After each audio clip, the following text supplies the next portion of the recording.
Chapter 6. Less than 3 weeks later, Jean left work early. She'd caught a stomach bug and couldn't stop vomiting. She had to pull over on her way home, too weak to continue. She breathed deeply, wondering what on earth had caused it to hit so hard. Several other people at the office had it, and they'd been able to at least make it home. She called Dillon, unsure of what else to do. She was never sick, so this caught her by surprise. When he answered, he sounded distracted. "Hello? Is this a bad time?" she asked, her voice sounding weak to her ears. "Sort of. What's up?" "I just wanted you to know that I'm sick and coming home early. That's all." That obviously caught his attention. "You're sick? What's wrong?" "Stomach bug. I'm sure it's not a big deal. Other people in the office have had it, and it finally caught me. Can you make it home? Or do you need me to come get you?" Dillon sounded concerned. "I think I can make it. I pulled over for a minute, but I think I can do it." She couldn't though. She didn't want to inconvenience him, but if he couldn't drive her, she'd call Uber and get a ride from them. "Where are you?" he asked. "I pulled off on a residential street." She looked up at the sign in front of her. Sign says Forest Lake Drive Northwest. "Where are you on the street?" he asked. "No idea." She was feeling worse by the moment. "I'm on my way." "Stay there, okay? I'll find you." "Uh-huh." She dropped the phone and leaned back her seat. She felt so bad. She didn't remember ever being quite this sick. Asterisk. Dillon dropped his paintbrush and snapped the lid onto the paint can. He washed his hands and rushed for the door. Jean didn't sound right. He had to get to her. Rushing to his car, he put the street name she'd given him into his GPS. He couldn't believe how panicked he felt. She was just the woman Dr. Lachele had hooked him up with so he wouldn't lose his inheritance, wasn't she? The street was long, and he drove along it slowly, looking for a car pulled off to the side. Finally, he spotted her, and pulled up behind her, going to the driver's side door and knocking on the window. She was slumped to one side, her seat reclined as far back as it would go. She didn't respond to his knock, so he tried again. When there was still no response, he reached for the door handle, but it was locked. He frowned, starting to panic more than a little. She'd given him her key, but he hadn't thought he'd need it. Thankfully, she'd had the foresight to make sure he had it. Unlocking her door, he felt her face, finding it cold and clammy. He pulled out his phone and called his doctor. He didn't even know if she had one. He got a recording saying if it was an emergency, he should hang up and dial 911. He groaned and hung up, instead calling a college friend who had gone on to medical school. "Hey, Dillon. Long time no talk. Heard you got married." Jeff's voice was animated, and Dillon wanted to reach through the phone and strangle him. "Something's wrong, and I'm not sure what to do. Jean called on her way home from work and told me she was really sick. She'd pulled over to the side of the road. I just got to her, and she's unresponsive." "Is she diabetic? Or epileptic?" "Not to my knowledge."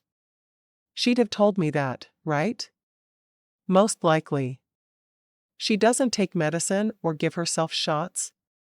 Dillon shook his head. "No, never." "Call 911, man. I can't diagnose her over the phone. I'm at Piedmont. Have them bring her to emergency here, and I'll meet you there. I don't want to pull you away from your work. I'm working emergency, starting in 30 minutes. Drop my name and I'll come right out." Dillon frowned. "I'll get her there. Don't drive. You're upset. Call 911. Please." "Yeah, okay. Calling now." Dillon ended the call and dialed 911. He'd never had to make an emergency call before. Even when his uncle was at his sickest, nothing like this had ever happened. An ambulance was there 10 minutes later, and Jean was strapped onto a gurney and put into the back. "Can I come too?" "Follow us there. We'll take good care of her." The paramedic that answered was a mid-30s female. He nodded, locking up her car and hurrying to his. He followed the ambulance the short distance to the Piedmont Hospital and after parking, rushed in. He saw Jeff talking to someone in pink scrubs. He raised a hand to get his attention. Jeff nodded toward him, but hurriedly finished up his discussion before walking to him. "Where is she?" "No clue. The ambulance had me follow them. I don't know where they put her." "Wait here." Jeff walked to the reception desk and asked a question, gesturing for Dillon to follow him. "Let's go. I'm glad you're here. Do you want me to examine her? Or just hold your hand while someone else does?" Dillon rubbed the back of his neck. "I don't care who examines her. I just need to know she's going to be okay." He followed Jeff into a curtained-off area where Jean was just waking up. "Are you okay?" Jean struggled to sit up, but Jeff put his hand on her shoulder, keeping her down. "I'm Dr. Jordan. I went to school with Dillon. Tell me what's going on." Jean breathed deeply, feeling the nausea rising up again. "There have been a bunch of people at my office with that stomach bug that's going around, but I didn't think I'd get it. I'm never sick." She rubbed her hand over her face.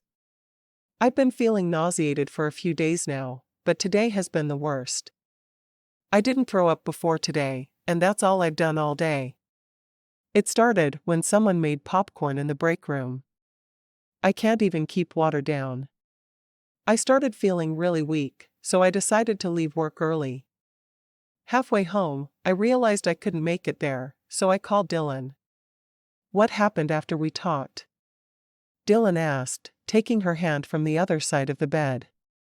"When I got to you, I couldn't wake you up." She shrugged. "I remember talking to you, and then I remember leaning my seat back. Next thing I knew, I was here." She swallowed hard, moving her hand to her stomach. "This bug is terrible." Dr. Jordan leaned over her, checking her pulse and touching her skin.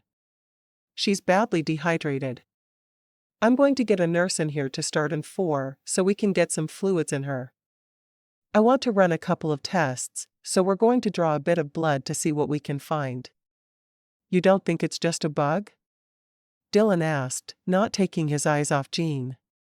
"I'm not sure, and I can't be without blood tests. So we're going to do them, and I'll have an answer for you soon, I hope." Dr. Jordan patted Jean's hand. "Hang in there.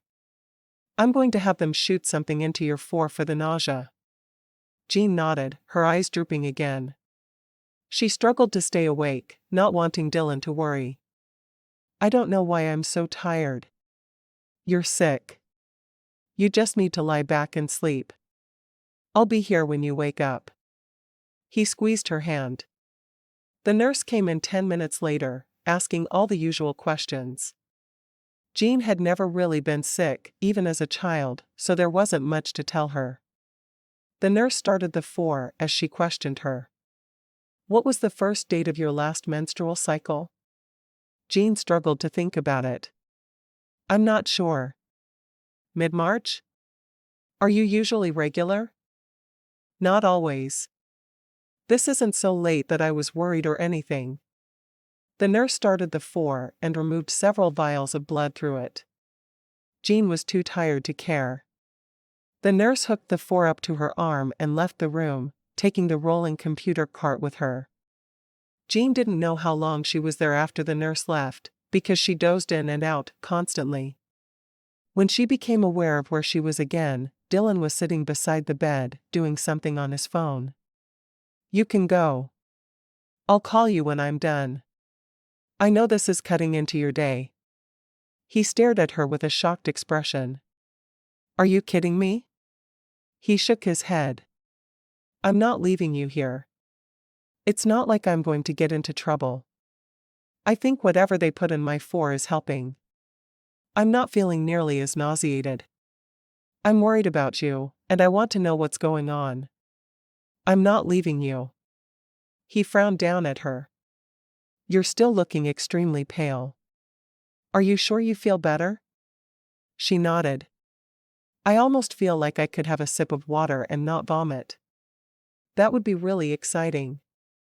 Nothing unless the doctor says it's okay. Dillon looked toward the door as his friend came back. What do you know, Jeff? She doesn't have a stomach bug. Dillon frowned. Then why is she vomiting? What's wrong with her? She has something called hyperemesis gravidarum, which translates to severe morning sickness. She's pregnant. Dr. Jordan smiled as he gave them the news. What? Pregnant? Already? What are we going to do? If she keeps vomiting like that, she's going to starve to death, and so will the baby. How long will it last? Dillon was floored at the idea of being a father, but most importantly, he was concerned for his wife. At the moment, the baby was an abstract idea. Jean was becoming more important to him every day. We're going to keep her for a couple of days and get her hydrated. We will try different medications and hopefully get her to where she can eat. She's already very thin. I'll worry about this baby if she loses much weight. Dr. Jordan looked at Jean. How are you doing with the meds we put in your four? Any better? Lots better, she said. Are you sure? There's not some mistake? She hadn't expected to get pregnant so quickly. How was she going to be able to work if the morning sickness continued to be this bad? I'm sure. I'm referring you to an obstetrician, who will see you once we get you in a room. Do you already have an OB/GYN? Jean shook her head. I don't. I just see a family doctor once a year for a physical. Well, then I'll get you set up with a good obstetrician right away. She'll be able to give you advice on the best things to eat and what to avoid. Hopefully we can get the vomiting mostly regulated with medicine, but she'll be able to help you more than I can. He patted her hand. We're waiting on a room to be readied for you. It'll probably be another hour or so. As soon as he left, Jean looked at Dillon. We're going to have a baby. Already. Why did I think these things took longer? Dillon squeezed her hand. I have no idea. I guess I wasn't expecting you to get pregnant on day one either, but I can't say I'm disappointed. Do you want a boy or a girl? She blinked at him. At the moment, I want a child who is healthy and doesn't make me vomit every 5 minutes. Other than that, I don't care. She smiled. Erin keeps telling her husband Al if they have a girl, she's going to name her Sally and call her Sal, and if they have a boy, she's going to name him Darren. Just to annoy him. He shook his head. Why does that annoy him? His sister's name is Misty, and she named her twins Christy and Tristy. He thinks rhyming names are silly. She covered her mouth as she yawned. I think I'm falling asleep again. I've never been this tired.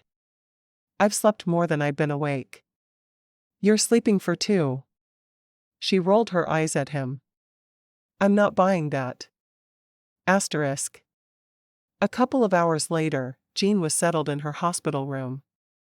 She'd only been there for a few minutes when her obstetrician stopped by. You must be Jean. I'm Dr. Foster. How are you feeling? Whatever they put in the four is really helping. Is it safe for the baby? Dr. Foster nodded, smiling. Dr. Jordan suspected you were pregnant after hearing your symptoms, so he made sure he gave you something that would be fine for the baby. Oh, good. Jean was shocked she hadn't thought of that before, but she was glad she'd asked now. It looks like you're about 6 weeks pregnant, which will have you due around the 5th of January. I'm going to have my staff call you to make an appointment as soon as you leave here. With your acute morning sickness, we're considering you high risk, and we'll watch you extra close. For now, we're only worried about settling your stomach and getting you hydrated. Hopefully you won't be here for more than 3 or 4 days. That long? Will I be able to go back to work as soon as I get out? Dr. Foster frowned.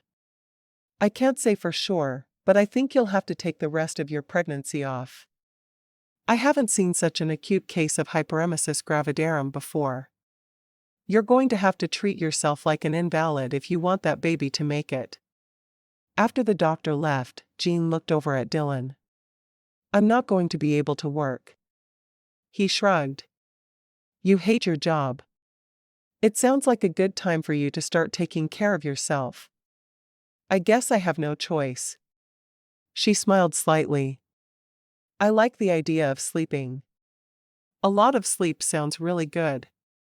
Her eyes were drifting shut again. He grinned. I'm going to go have someone drive your car home. You sleep, and I'll be back first thing in the morning. If you need anything, give me a call. She forced her eyes open. Bring my toothbrush and a nightgown. I feel strange with my ventilated backside. And I want some slippers. All right. I can do all that. He leaned down and kissed her softly. Take care of my baby. Jean's hand went to her flat stomach, finding it hard to believe there was a baby there. Be safe. Chapter 7. Dillon felt strange going home to an empty house. He had a friend meet him at Jean's car and follow him home, and then he drove him back to his car. When he walked into the house afterward, it seemed overwhelmingly silent. He was often there without Jean, but it was different knowing she was in the hospital. He put together a hospital bag for her. He thought about adding her Kindle, because he knew she'd be happy to have it. Spending the night with nothing to do would drive her crazy. If she could stay awake, that was. He was very worried about her and how little she ate, especially now that she was pregnant. He walked around, thinking about how lonely it felt without her. Had he gotten that used to her in such a short time? She'd only been home in the evenings for the past 3 weeks. How on earth could he already miss her? After he'd put her Kindle in her bag, he realized that he should let Erin know what was happening. Nothing would cheer Jean up like hearing from her friend.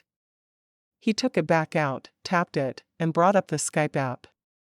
Erin was the first contact, so he tapped her number. Erin's face came on the screen. Dillon? Hey, Erin. I wanted to let you know that Jean's in the hospital. She has this long, complicated word wrong with her, but it basically means she has severe morning sickness. Erin frowned. Jean's never sick. That's what she keeps saying.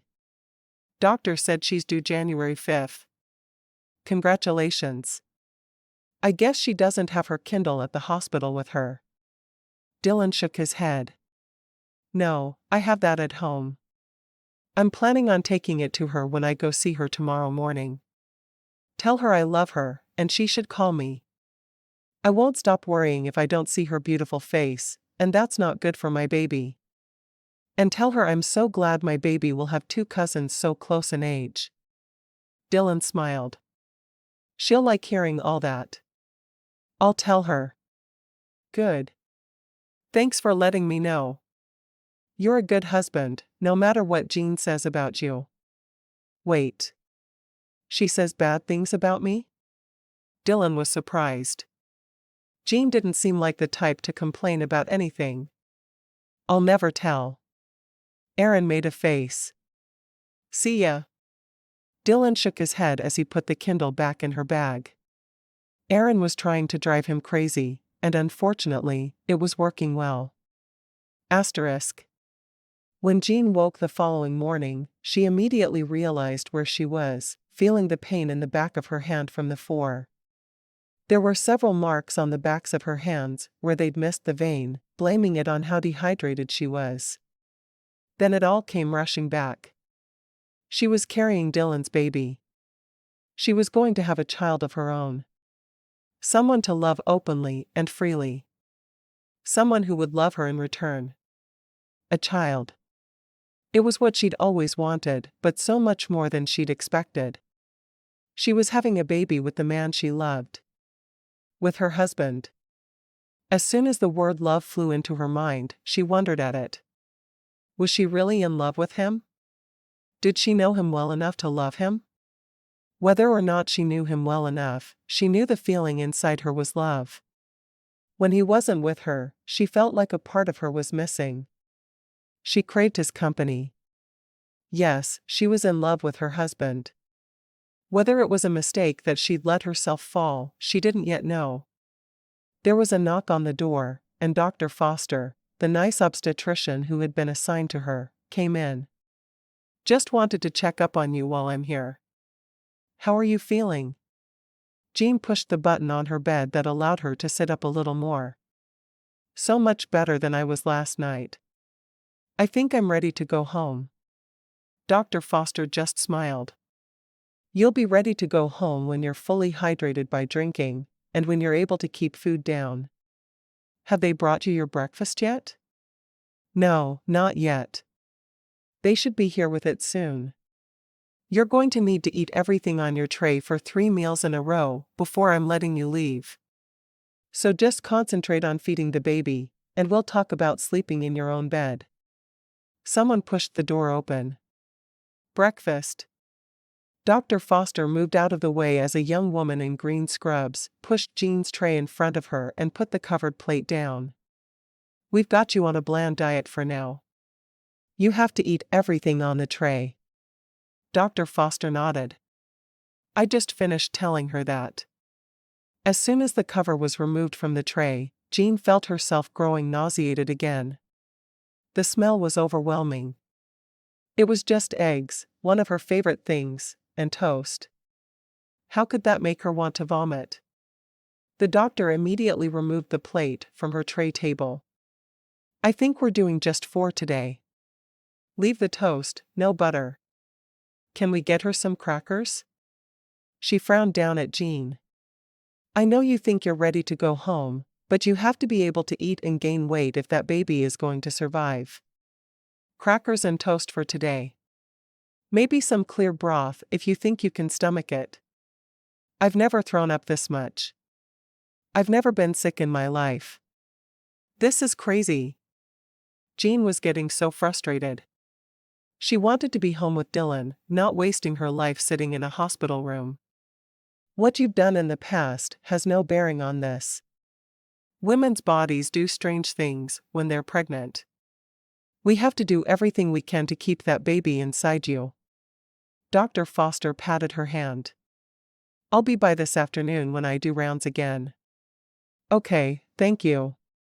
Jean was definitely frustrated, but there wasn't much she could do if she didn't want to lose her baby. Now that she knew it was coming, she wouldn't risk it for anything. Dr. Foster handed her the remote for the television. I have a feeling you know nothing about daytime television. You're about to become a fan, whether you like it or not.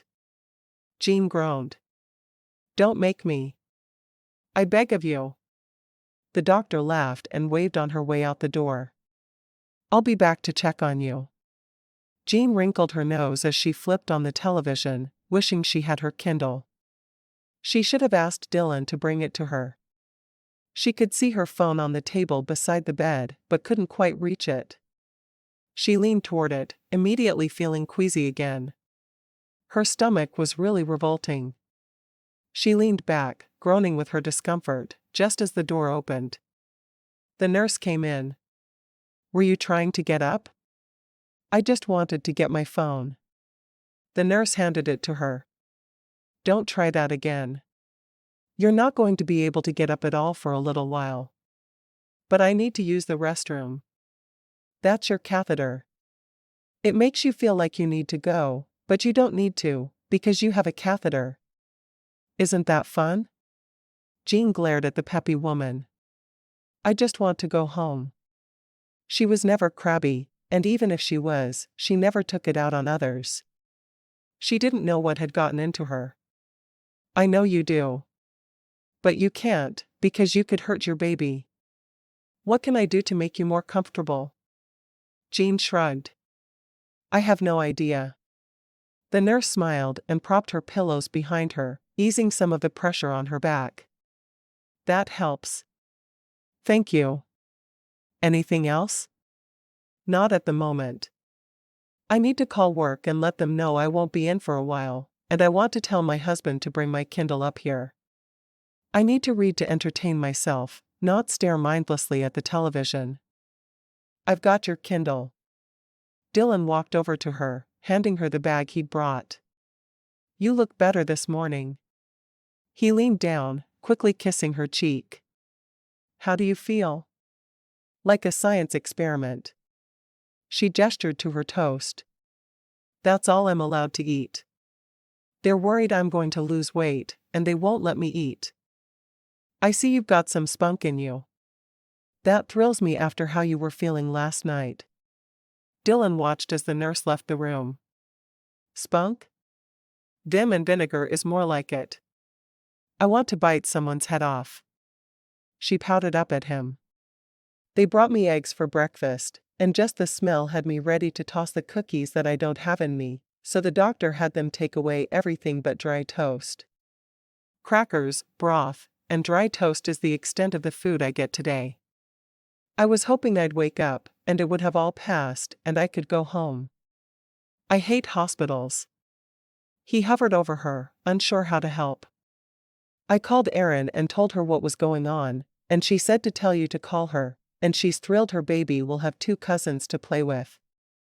At his words, Jean immediately burst into tears. That's so sweet. Dillon felt more lost than ever. But it wasn't supposed to make you cry. They took my breakfast away, and they won't let me go potty, and now Erin said something nice. Of course, I'm crying. She knew she made no sense even as she said it, but it didn't matter. I want to go home. Dillon leaned over her, hugging her tightly. He sure hoped those were pregnancy hormones messing with her moods, and there wasn't a new side to her he was just now seeing. I'd take you home if I could. She clung to him. Thanks for bringing my things. I'm sorry I'm cranky. You have a right to be cranky. You're in a hospital bed. What can I do to help you? She shrugged. Nothing really. You being here helps. He smiled. Eat your toast. I want you to get it down if at all possible. He pushed the plate closer to her, but also set the little plastic bowl that seemed to live in hospital rooms on her tray. If you think you're going to throw up, let me know, and I'll run for a nurse. She laughed a little. You just can't handle the sight of me getting sick. No, I really can't. At least you admit it. The nurse came back into the room then. I need to put more medicine in your four. She efficiently did her job. Wait a minute or two before eating the toast, please. We want there to be a chance it'll stay down. Jean nodded. The cold toast didn't look particularly appetizing anyway. Thanks. Dillon sat down in the chair beside the bed. I'd shoot chocolate into your four if I thought it would help, he told her, his face totally serious. She laughed. That would be wonderful, but then I couldn't taste it. Why don't you go to the gift shop and buy me a huge chocolate bar, and smuggle it in here? I know I won't throw up chocolate. I'd never waste it that way. Let me go ask the nurse if that would be all right. He handed her the Kindle before leaving.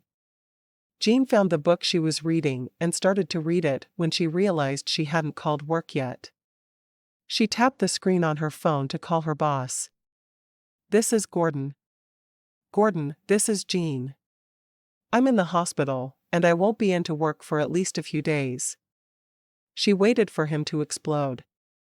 She'd seen him get angry every time someone had called in sick for the past 4 years. What's wrong? His voice was more bark than anything else, but she didn't care. Dillon wanted her to quit, and she most likely wouldn't be able to work throughout her pregnancy. I have hyperemesis gravidarum. She knew he wouldn't know what it was. And that is? Severe morning sickness. There was a heavy sigh. You're pregnant?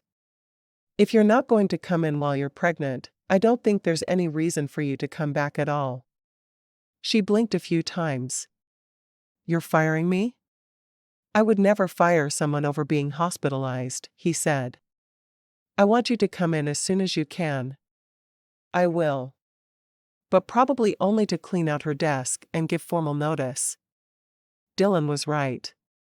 She didn't need to be working a job she hated, and especially not if she was going to be treated poorly while hospitalized. I'll be here for a few days yet. Well, you sound perfectly fine to me. I'll bring a doctor's note. Goodbye, Gordon. She poked the end on her phone much harder than she needed to and hurt her finger in the process. All those years of working her butt off, and there was no way he'd let her be promoted now. What was the point in going back? Dillon was still gone, so she started reading the book she'd been working on, one that Aaron had recommended. When she'd first started reading romances, she'd felt it was a waste of time, but now she loved them. Aaron had corrupted her in more ways than she could count. Dillon came back 10 minutes later. He held something behind his back. The nurse said no chocolate, not even an N4, so I brought this. He pulled a tiny little teddy bear from behind his back. The bear was wearing a mint green shirt that said, "My first teddy bear." When he handed it to her, Jean immediately teared up again. I needed that. Dillon kissed her cheek, sinking into the chair beside her. He hoped she didn't cry when the daffodils were delivered. Chapter 8. Jean was in the hospital for a total of 6 days, before the doctor considered her able to eat well enough to be discharged. It would have been sooner if she'd had any excess weight to start with, but she'd always been very slender. Dillon drove her home the day she finally got out. Are you hungry for anything in particular? We can stop somewhere on the way home. After thinking about it for a moment, she nodded. I want chocolate. I'd be happy with a huge bag of kisses. I'd rather have Frank's fudge, of course, but I know that's not happening. Why isn't it? He asked, frowning. It's made in Wyoming, and I haven't been able to find anyone around here who sells it. I only get it when Aaron comes down. It's that the chocolate her husband makes? Yes. Aaron and I were addicted to it in college, and then she married the guy who made it. That was a match made right in the chocolate factory. I swear, Aaron would have married an Oompa Loompa to get her hands on the chocolate he made. I'll find you some Frank's fudge. Jean knew the correct thing to say was, don't bother, but she couldn't make the words come out. She wanted that chocolate more than she wanted her next breath at that moment. Do you think you can? He sighed. We haven't talked about money much, because I wanted you to like me for me, but I could hire a private jet to fly some here, and it wouldn't strain the budget. When we get home, I'll make some phone calls. You'll get your fudge. Have I told you that you're the best husband in the whole wide world yet? Not today. He pulled into the garage and parked the car. I'm worried about you climbing the stairs. I had Mrs. Stevens move us into the guest room on the first floor. She sighed. I hate disrupting our lives so much. Why can't I be normal and have morning sickness a few hours per day? He smiled, stroking her arm. Because you're unique. He got out and grabbed her bag from the back. She'd lost weight, and she was starting to look unhealthy to him. He just hoped she'd be able to keep enough food in her for the baby to grow. When they got inside, the housekeeper, Mrs. Stevens, was there. Jean hadn't been home during her working hours before, and she was a little surprised to see her there, which was odd. She knew the older woman worked there every day, but never having seen her made Jean almost feel like the housekeeper was a figment of Dillon's imagination. Mrs. Stevens, this is my wife, Jean. Jean, this is Mrs. Stevens. She started here as my nanny a million years ago.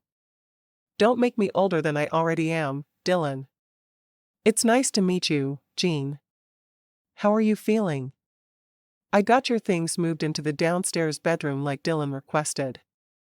Jean smiled. She knew she was moving slowly, but she'd found that moving quickly increased the nausea. I'm all right. Glad to be home. I'll bet you are. I made some ginger snaps and some ginger tea. Would you like them now? Ginger? It helps with nausea. It's the only way I made it through my 4 pregnancies. Mrs. Stevens looked to be at least 60. I'll try anything to help with nausea. My stomach hasn't stopped doing flips in a week. Go ahead and sit down in the living room. I'll bring it to you on a tray. Jean started to protest that she didn't need anyone to take care of her, but she did. For the baby's sake, she had to let people do everything they could to keep her sitting down. She walked into the living room, well aware that Dillon was beside her every step of the way. His hand always outstretched, as if to catch her when she fell. I haven't passed out in a week. You haven't been walking this much in a week. And you didn't walk at all without someone right beside you. Dillon walked with her to the couch and sank down beside her. I'm going to keep an eye on you for a few days. I need to go to work tomorrow, she started, only to be cut off immediately. You are not going to work. Have you lost your mind? You need to stay home and keep my baby safe. She smiled.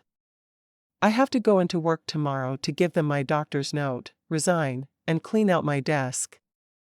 I'm going with you then. Dillon crossed his arms and glared at her. It was non-negotiable. I will need you to drive me and walk beside me, ready to catch me when I fall. She leaned toward him and brushed his lips with hers. Thank you for spending so much time with me this past week. I'd have gone insane if you hadn't been up there every day. He squeezed her hand. As soon as the doctor okays it, I'm taking you to the coast. I think the sea air will do you good. She rested her head on his shoulder. I have an appointment the day after tomorrow. They're going to do a sonogram. They'd done a couple at the hospital, but they'd always just missed him, and she hadn't told him. She didn't want him to feel like he was missing out on anything. We won't know the sex of the baby yet, will we? She shook her head. There's some testing we can have done that will tell us that if you really want to know right away though. What kind of testing? He asked, obviously worried for her and the baby. I don't want to do anything that will hurt you. Just some blood work. I'm sure we can talk to the doctor about it on Thursday when we go in. I'll think about it. I want you to be safe. Jean rested her head on his shoulder for a moment. Have you thought at all about names? I really think I want to name a baby after my father, if that wouldn't bother you. Dillon shrugged. I never got to know him, but I wish I could have. Depends on what his name was. I'm not naming my child Archibald or Maynard. His name was David. Would that bother you? Jean shook her head. David, I can live with. Any ideas for a girl? He shrugged. What was your mom's name? She smiled. Lisa. I like it. So David for a boy and Lisa for a girl? Unless we come up with something else, I'm fine with those. That was easy. He stood up. I need to make a couple of phone calls. I'll be right back. She watched him go, wondering what she was supposed to do now. Mrs. Stevens came in, handing her a cup of tea on a saucer and a plate of ginger snaps. I'm going to stay with you while Dillon makes his calls. I'm afraid you're going to have someone with you all the time for a few days until we know for certain you'll be all right. Thank you. Jean accepted the tea and took a sip. The ginger is strong. It needs to be for it to work. I wish I could give you milk, but we're going to wait on that for a couple of days. I want to make sure you're holding things in your stomach before we add dairy. Jean took a bite of one of the cookies. These are good. You need to teach me to make ginger snaps. I've tried a couple of times and failed miserably, so I usually just buy them from the store. As soon as you're well enough to be on your feet for a while, I'll teach you anything you want to know. I'm going to go stir crazy if I'm not working and not allowed to do anything. Mrs. Stevens smiled. Why don't I teach you to knit? You can make baby booties. Jean wrinkled her nose. That doesn't sound like fun to me. We'll think of something. I won't let you lose your mind with boredom, even after Dillon starts working again. Maybe I could help him. No, you cannot help him, Mrs. Stevens said. His work is backbreaking. That's not something for a pregnant woman to be doing. Jean sighed. It's going to be an interesting few months, isn't it? It is at that. But think of the healthy baby you'll be able to hold in your arms. That's all that's keeping me going at the moment. Dillon came back into the room. Thanks for sitting with her, Mrs. Stevens. I'm here for now. Get your phone calls made? She asked curiously. Yup. We'll be getting a delivery in a few hours. Let me know as soon as it arrives, please. Of course, I will.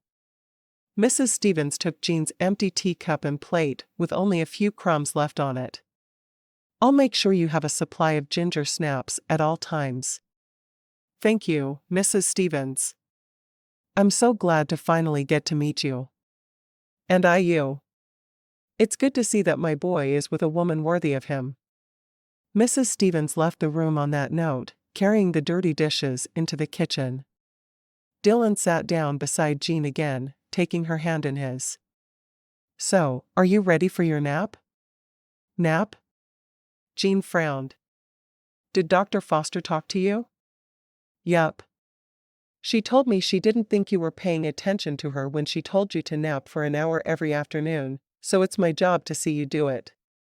You're going to be one of those fathers, aren't you? We're going to do everything by the book. He shrugged. I have no idea what kind of father I'll be, but I'm very anxious to find out. He stood and reached down for her hand. Time for your nap. She groaned. I'm really not tired. All I've done is lie around for a week. I know. You're going to nap anyway. He walked carefully beside her, feeling a little less anxious about the possibility of her falling. She seemed to be steadier on her feet than she'd been even an hour ago. He led her to the room he'd had their things moved to and took her inside. She sat down on the edge of the bed.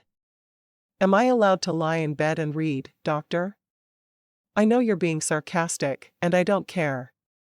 He knelt at her feet and removed her socks and shoes. I want you to close your eyes for at least an hour. She was too tired to keep fighting him, so she stretched out under the covers. She was surprised when he grabbed a book, propping himself up with a pillow beside her. You're actually going to sit there and make sure I sleep, aren't you? He nodded. I am. I need to make sure you're all right. It's my job as future dad. She turned onto her side, facing away from him, and her breathing immediately became deep and even. He smiled at her back. She might be griping every step of the way, but she was following doctor's orders, and that's all that really mattered to him. Asterisk. Jean woke up to a darkened room. At first, she thought she'd slept so long that it had grown dark, but then she realized he'd simply closed the blinds. How long did I sleep? She asked with a yawn. A couple of hours. How do you feel? He was reading on a tablet. Like if I'm asked that one more time, I'm going to scream. She sat up and scooted across the bed to him, resting her head on his shoulder. I'm so glad I'm home. Dinner should be ready. Do you think you can eat? She nodded sleepily. I'm hungry. I have an anti-nausea pill to take with dinner. How often do you take those? He'd tried to memorize everything the doctor had told her to do, but he'd missed a few things. 3 times a day. She said to just take them with each meal, and I should be fine. She rolled to the other side of the bed and swung her feet to the floor. Do you know what we're having? Ginger chicken. She laughed. It's a good thing I like ginger. I don't think Mrs. Stevens is going to let me eat anything else for the rest of my pregnancy. She used to make me take medicine I didn't want to take, and she was always making me eat things that would make me feel better, whether I was sick or not. She's been part of my life since I came to live with my uncle. She was my first nanny, and then she took over as housekeeper. She's as close to a mother figure as I have. She obviously cares about you a great deal. He hurried around the bed and took her hand, helping her to her feet. You feel steady? She nodded. I really think the medicine is helping a lot. Dr. Foster said that this could stop at the halfway point of my pregnancy, but there's a better chance that it will last longer than that. You're going to have to let me walk on my own before too terribly long. We'll see. He led her to the dining room, where Mrs. Stevens was just putting dinner on the table. I need my medicine, Jean said as he urged her to sit. On my way. Jean looked at Mrs. Stevens. I think you did something right with him. I did a lot of things right with him. He's a good man. Mrs. Stevens looked at her inquiringly. Are you going to be okay? It's time for me to go, but I can stay longer if you need me. I'm sure I'll be fine. I don't need you and Dillon hovering over me all night. Leave the dishes for me. If they're done, I'll know it was you, and I won't be happy. I don't want to have to move in here to help Dillon keep you down, but I will if necessary. Dillon walked back in, handing Jean her pill. I'll make sure she takes it easy. He set a small wrapped box beside her plate. Jean picked it up. Should I open it? Yes. Dillon waved as Mrs. Stevens left, giving all his attention to Jean. She slid the pretty purple ribbon off the box and unwrapped it. When she had it open, she laughed softly. Frank's fudge. How? There's a small candy shop downtown that sells it. I Skyped Aaron and got your favorite flavor before calling the shop. They were willing to deliver for a small fee. Small? Or ridiculous? He shrugged. Does it matter? You have Frank's fudge in your hands. She leaned over and kissed him. You're the best husband in the whole wide world. Dillon grinned. I know. Chapter 9. Cleaning out her desk at work the next day proved to be much easier than Jean expected. She left an empty box on her desk as she walked back to Gordon's office, Dillon beside her. He was still afraid to let her out of his sight for more than a few minutes at a time. She walked into Gordon's office, which had the door open, and immediately sat down in the chair across from him, which she knew he wouldn't like, but she had to reserve her strength for more important things than talking to him. Gordon, this is my husband, Dillon Jeffries. He came to help me clean out my desk. My doctor doesn't want me working for the rest of my pregnancy, so I'm going to give notice. She handed him the letter she'd typed and printed at home. If she did go back to a formal job after the baby was born, it would be a job she wanted to do, not something she hated. Gordon immediately stood, paling a bit. Dillon Jeffries? Are you Lawrence Redding's nephew? Jean hid a smirk at the way Gordon snapped to attention at Dillon's name. She'd never realized how much she'd enjoy a moment like this, and she didn't know if it was the pregnancy hormones bringing out the evil in her, or what, but it was fabulous. Dillon nodded curtly, a look on his face that Jean had always associated with the wealthy privileged. She'd never seen it there, so it surprised her for just a moment. I am. It's so good to meet you. When Jean told us she married and changed her last name, I had no idea she'd married you. Welcome to our firm. Can I get you something to drink? Dillon shook his head. No. Nothing. I accompanied my wife here today, because she's not capable of walking long distances by herself with as ill as she's been. We've all been so worried about Jean. She's our top performer here and a huge asset to our firm. We're truly going to miss her. Gordon smiled at Jean in a way that made her skin crawl. That must be the smarmy smile she'd been told he reserved for clients. She hoped she never had to see it again. I won't be able to work out my notice, but I thank you for the opportunity to work here. Jean got to her feet carefully. We'll pack up my desk and go. As Dillon and Jean left his office, Gordon called after Dillon, I'd be happy to help you set up an account with us. Dillon turned, glaring at Gordon.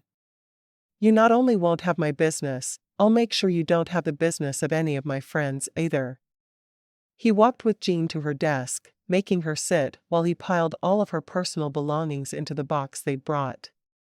A couple of her co-workers smiled at her, and one woman who she'd had lunch with in the break room more times than she could count, walked over. I'm sorry you've been sick. Are you okay now? Jean shook her head. I have hyperemesis gravidarum, which is a fancy way of saying severe morning sickness. I'm having a hard time keeping food down, and doctors are worried if I lose any more weight, I'll lose the baby. I'm so sorry. Stephanie told her. I had no idea. Is that why you were in the hospital? Yeah. I just got out yesterday. When I left work sick, I didn't have the stomach bug everyone else was fighting. Let me give you my number, and maybe we can do lunch on the weekend sometime. I can't believe how much you used to do. Gordon is not pleased to have to divvy your work up among the rest of us. Jean smiled. I'm sure he's not. I did more than my share, no doubt about it. She typed Stephanie's number into her phone and gave her number in return. Aren't you afraid of what Gordon will say if he sees you talking to me? Stephanie laughed. We all saw how he reacted when he realized who you were married to. I'm safe. Jean bit her lip to keep from laughing out loud. Well, give me a call soon, and we'll go to lunch. I might have my watchdog with me, but we'll go. Are you able to drive? Stephanie asked. No, not yet. Maybe not for a while. I'm not steady on my feet, and I've lost consciousness. Only once, but Dillon and my doctor are determined to never forget it. Dillon finished with the packing, turning to Stephanie. If you want to have lunch with Jean, I'll make sure she gets to you. I'll eat by myself across the restaurant if I need to. Stephanie smiled. Thank you. I wouldn't want her to be hurt by spending time with me.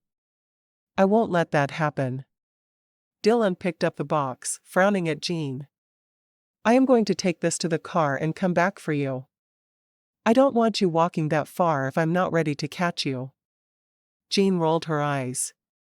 I'm not as sick as he makes it sound. She's sicker, Dillon said. Don't let her leave. I won't. Stephanie pulled up a chair and sat down close to Jean. Dillon's handsome. You lucked out. I really did. He's a good man too. He was able to locate my favorite chocolate that's only sold in one place in the whole city for me yesterday, because I told him I wanted it. Jean was surprised at Stephanie's friendliness. She was the only person she'd really had any social dealings with at the office, but she was shocked to be sought out this way. Lunch has been so boring without you. You should come back every day for lunch with me. Jean grinned. Oh, wouldn't Gordon love that? Gordon walked over, noting that Jean and Stephanie were sitting close together talking. Don't you have work to do, Miss Patterson? Stephanie smiled. Dillon asked me to watch over Jean while he's gone. He's worried she'll try to follow him and get hurt. We wouldn't want that on our heads, would we? Oh, of course not. You watch over her then. Tell your husband if he ever needs a good investment firm, we're more than willing to speak with him. I would take him as my personal client and give him the special treatment. I'll let him know. Jean spotted Dillon walking toward her and scooched to the edge of her chair. She felt very awkward and slow as she moved. Dillon took her elbow and helped her to her feet. It was good to meet you, Dillon said, nodding at Stephanie. You okay to do this? Or do you need to rest for another minute or two? I don't have to rest for 30 minutes every time I walk for 5. Maybe my body wants to, but I don't need it. Okay. If you need to rest, just let me know. He walked beside her, their fingers entangled. He was obviously watching every move she made, and Jean couldn't contain the trickle of pride that rushed through her. She had a good husband, who was handsome and well-respected. It was nice to have people who had once blown her off look at her like she was someone for a change. Asterisk. Much to Jean's dismay, the morning sickness didn't end at 20 weeks. Or even at 25. She was well into her third trimester, and still struggling with it every day. With the help of medication and much resting, she was able to gain the minimum amount of weight the doctor wanted her to put on, but not an ounce more. They did weekly sonograms to make sure the baby was still growing. It was 8 weeks before her due date when Dillon came home from the job he was working, going to find her immediately. She was on the couch with her feet up, talking to Aaron on her Kindle. "He's so beautiful. I can't believe little Darren is here. I still can't believe Elle gave in and let me name him that, but honestly, I think he would have agreed to let me name him anything I wanted as long as I survived childbirth. He was really freaked out.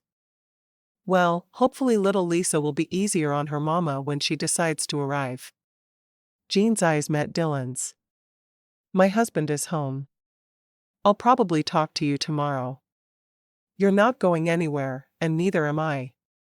Aaron laughed. "Isn't that the truth? My sweet little parasite keeps me from going anywhere. Love you. Love you too." Jean lifted her hand in a wave as she tapped the end call button on her Kindle. "You came home." Dillon sank down beside her on the couch. "Why do you sound so surprised?" She shrugged. "I get so bored during the day. How do women manage to not work? I feel like I should do something constructive, not sit around under a blanket all day reading or staring at the television. Do you want to hear something terrible?" He smiled at her, wondering how she was going to cope with being a mother. She was so independent, which he loved, but being tied to a baby all the time was going to drive her crazy. "What?" "I actually watched a little bit of General Hospital today, and I liked it. I think I'm dying." "You're not dying just because you liked one episode of General Hospital. I promise." She sighed. "But I want to watch it again tomorrow. I have got to find something to do to keep me from losing my mind while you're working." "Let me decorate the nursery." "Absolutely not.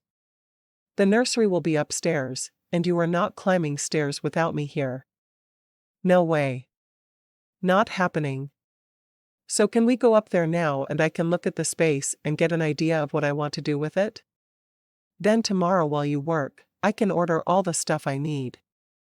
And I can start ordering beautiful little outfits for our angel."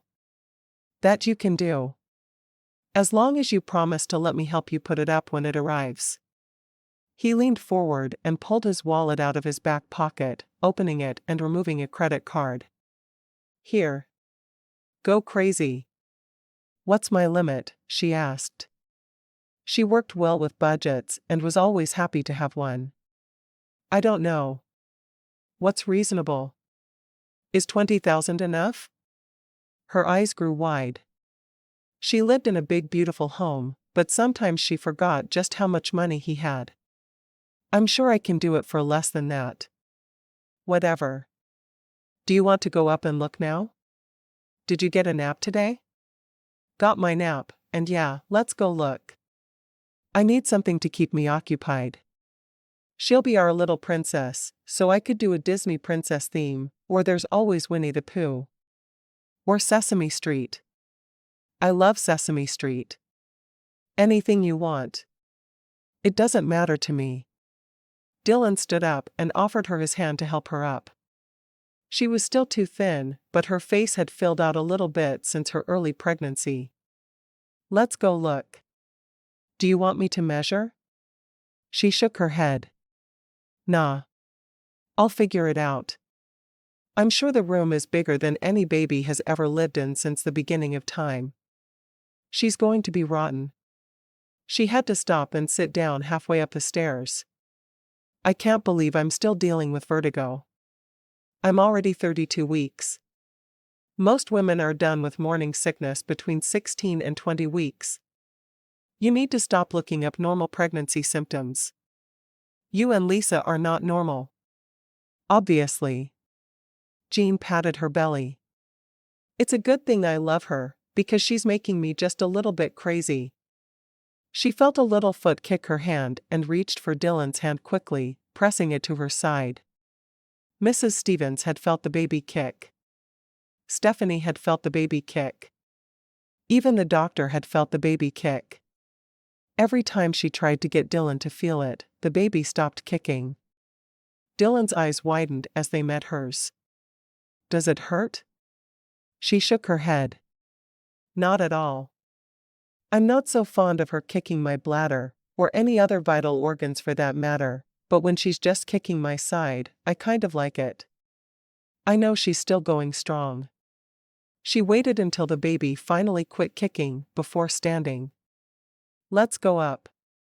He carefully helped her to her feet, leading her into the room that was attached to the master. This was the nursery where they put me when I first came to live here. Jean walked into the room, looking around. She was right. The room was huge. No baby in the world needed that much space. She looked around, closing her eyes as she tried to think of what should go there. She'd never really decorated anything, except the small apartment she'd had, and that had been mostly haphazard. She wanted her daughter to have a nursery fit for a princess. Okay, I have some ideas. Are you ready to start the long voyage down? If you get pregnant again, the first thing I'm doing is having an elevator installed. I really thought this would go away quickly. You and me both. When the doctor said it could be over at 20 weeks, I thought that would be me. I've never been this sick in my life. Hopefully this all means you'll have an easy delivery. It wouldn't be fair at all if you had such a hard pregnancy, and then the delivery was awful as well. He got onto the stairs first, making sure she was behind him. He was so afraid she'd fall. When they got to the bottom of the stairs, he turned to her and held her close. No more climbing stairs until after that baby comes. But I need to help decorate. You can tell me where you want everything, and I'll do it. Make me a diagram. Jean frowned. Don't cut me out of this. I have got to entertain myself somehow. Maybe decorating a nursery doesn't sound entertaining to you, but it does to me. How about I let you help me decorate the downstairs for Christmas, and I do the nursery according to your specifications? I'll take pictures and even Skype you while I do it so you can show me where you want things. Are you going to be like this through every pregnancy? Dillon shrugged. Depends on how sick you get. I guess that works. Do you have Christmas decorations and stuff already? Nope. Nothing. My uncle thought Christmas was a waste of time. Well, it's always possible that Lisa will be here before Christmas, so I need to make sure we have everything just right. Perfect. Dillon hoped she would really concentrate on doing things downstairs, because he didn't want her to risk her health for their child. More than she already was anyway. Chapter 10. Less than a week before Christmas, Jean was wrapping the last gift for Dillon, and she started to feel a tightening in her belly. She knew Braxton Hicks' contractions were a possibility, but she was high risk because of her condition and how little weight she'd gained, so she called the doctor, just to be sure. After explaining the situation to the receptionist, she was put on hold and very surprised when Dr. Foster came onto the phone.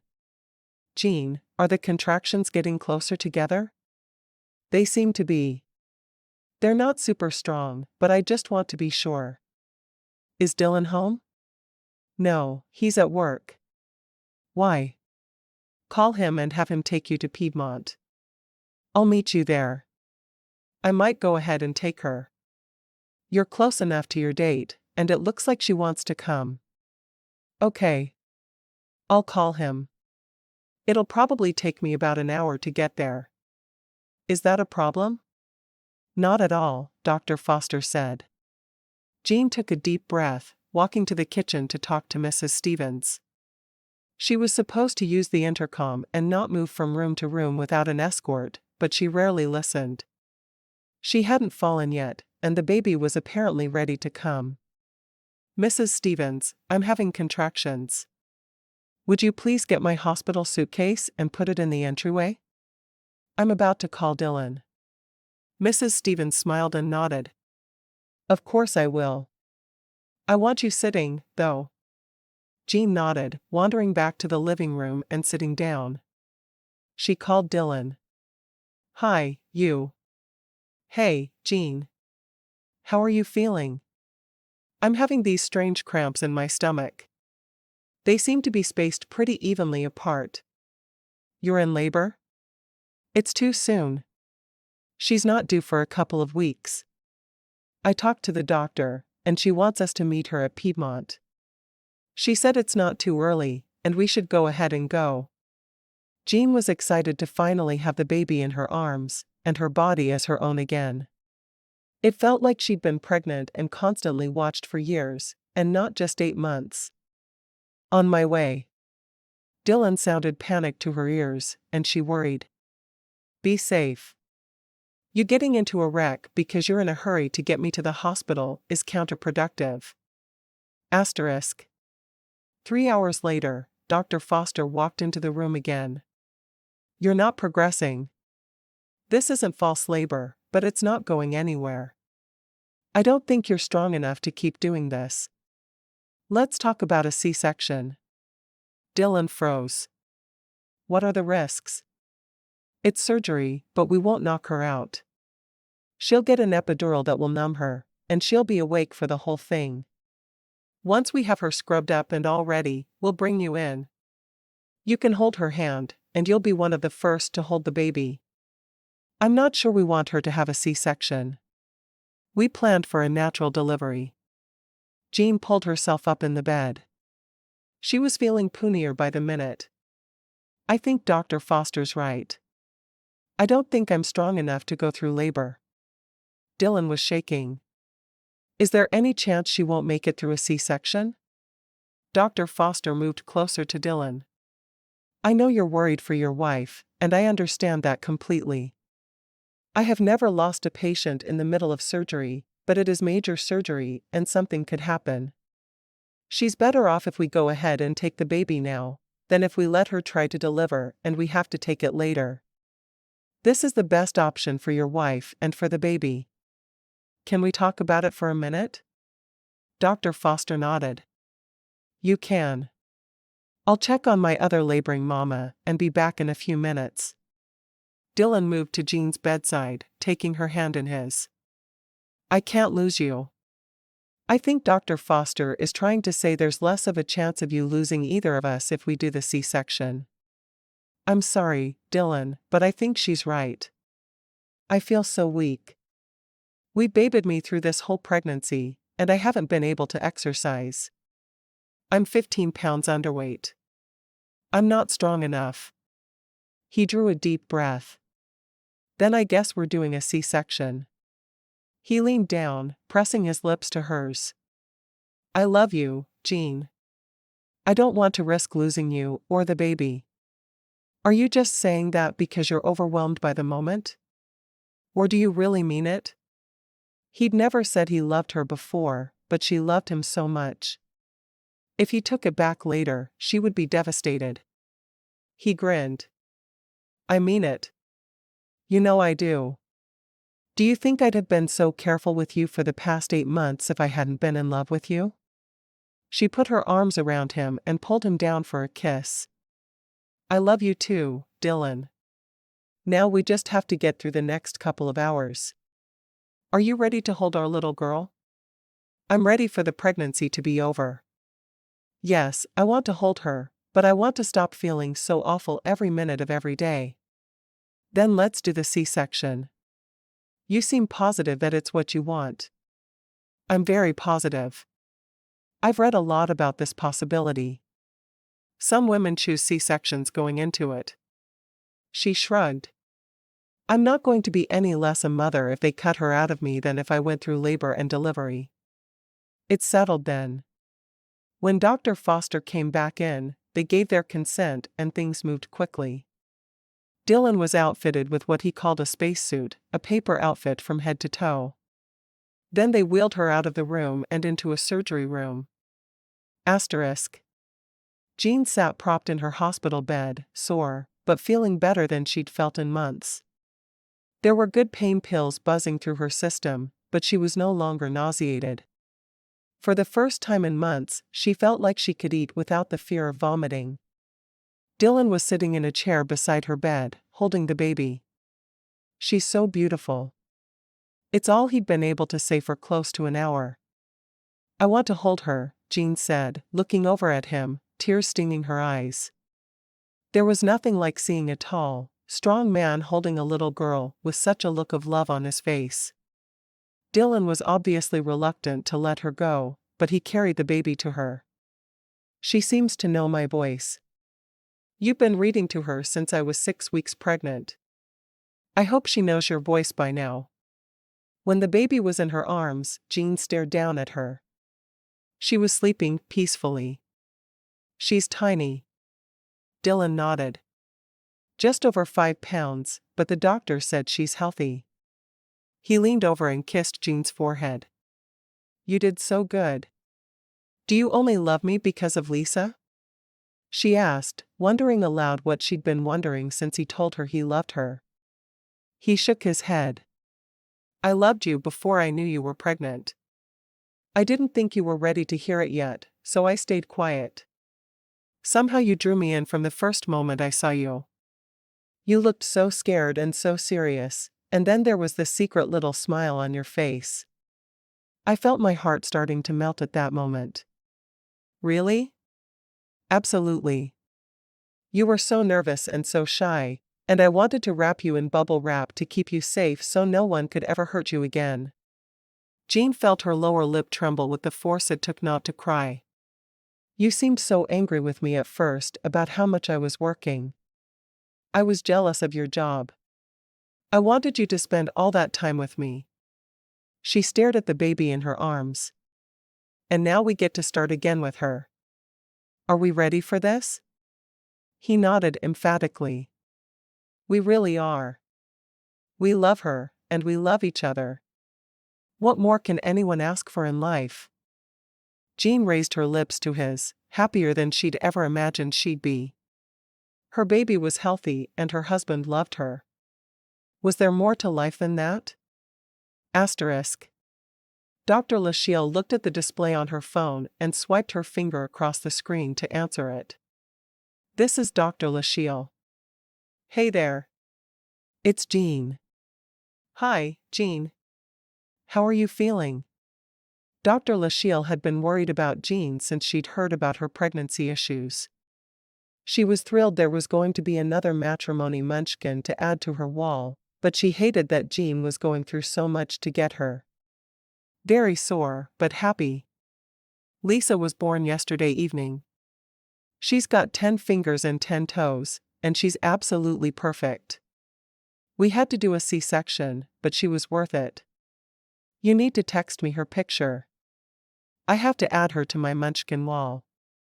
And I'll send you her quilt. I meant to have it to you before she was born, but the munchkin came early. Dr. Lachele sighed happily. Another baby for her to love. That was the most rewarding part about her job. So many babies were born to the people she matched, and they all became her munchkins. I will. And Dr. Lachele? Thank you for everything. I'm married to a man I love and no longer alone. You've made me very happy. Dr. Lachele smiled. I'm so glad.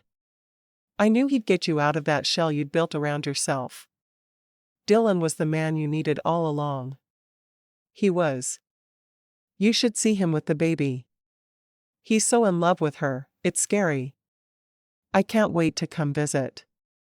And Jean? Yes? Be happy. Always be happy. Dr. Lachele could think of no one she wanted happiness for more than she did for Jean. The girl had been alone for too long.